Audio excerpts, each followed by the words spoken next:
এই প্রগতিশীল শিক্ষক নামে যারা এখনই হাসিনার পক্ষে সাইন করেছে তাদেরকে বাংলাদেশে আর রাখা যাবে না। তাদেরকে বাংলাদেশ থেকে তাদেরকে নির্মূল করা হবে। আসাদুজ্জামান কামালেরও মৃত্যুদণ্ড হয়েছে। তো আমাদের ডাকসুর পক্ষ থেকে অবস্থান পরিষ্কার, খুব দ্রুত সময়ের মধ্যে এই রায় কার্যকর করতে হবে।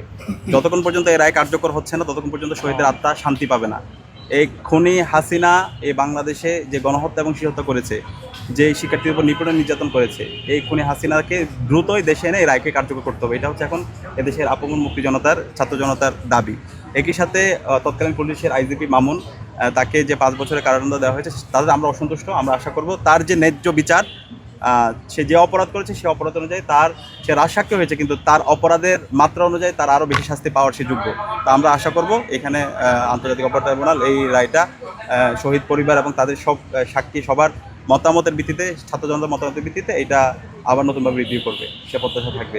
এবং আরেকটি বিষয় আমরা দেখতে পেয়েছি, এই খুনি হাসিনা যে মানবতা বিরোধী অপরাধ করছে, যে গণহত্যা এবং শিশু হত্যা করছে, সেই খুনি হাসিনার পক্ষে গতকাল 1001 জন প্রগতিশীল শিক্ষক নামে একটা প্ল্যাটফর্ম থেকে তারা খুনি হাসিনার পক্ষে নিয়েছে। তো আমাদের অবস্থান পরিষ্কার, এই প্রগতিশীল শিক্ষক নামে যারা এই খুনি হাসিনার পক্ষে সাইন করেছে তাদেরকে বাংলাদেশে আর রাখা যাবে না।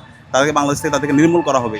আমরা ইতিমধ্যে বিশ্ববিদ্যালয় প্রশাসনের সাথে কথা বলেছি, আইন শৃঙ্খলা বাহিনীর সাথে কথা বলেছি, যে যারা খুনিদের পক্ষে অবস্থান নেয় এবং যারা বাংলাদেশের সর্বোচ্চ আদালত যার মৃত্যুদণ্ড রায় দিয়েছে এরকম একজন খুনির পক্ষে যারা অবস্থান নেয় তাদেরকে এই স্বাধীন বাংলাদেশে নির্মূল করা হচ্ছে আমাদের রাজনীতি। তাদের কোনো স্পেস দেওয়া হবে না। আমরা শিক্ষার্থীদেরকে আহ্বান জানিয়েছি তারা যেন তাদের এই সমস্ত শিক্ষক যারা আছে তাদের ক্লাস বয়কট করে, এবং একই সাথে বিশ্ববিদ্যালয় প্রশাসন তাদেরকে যেন চাকরিচ্যুত করে। এই জায়গায় কোনো সিম্পিতি চলবে না। এরা হবে ফেসিস্ট।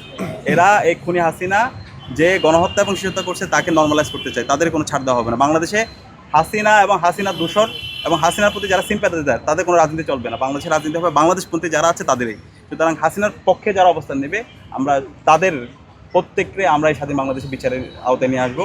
এখানে হাসিনা এবং তার দূষিত রাজনীতি করার অধিকার নেই। বাংলাদেশপন্থী যারা আছে তারা এখানে রাজনীতি করবে।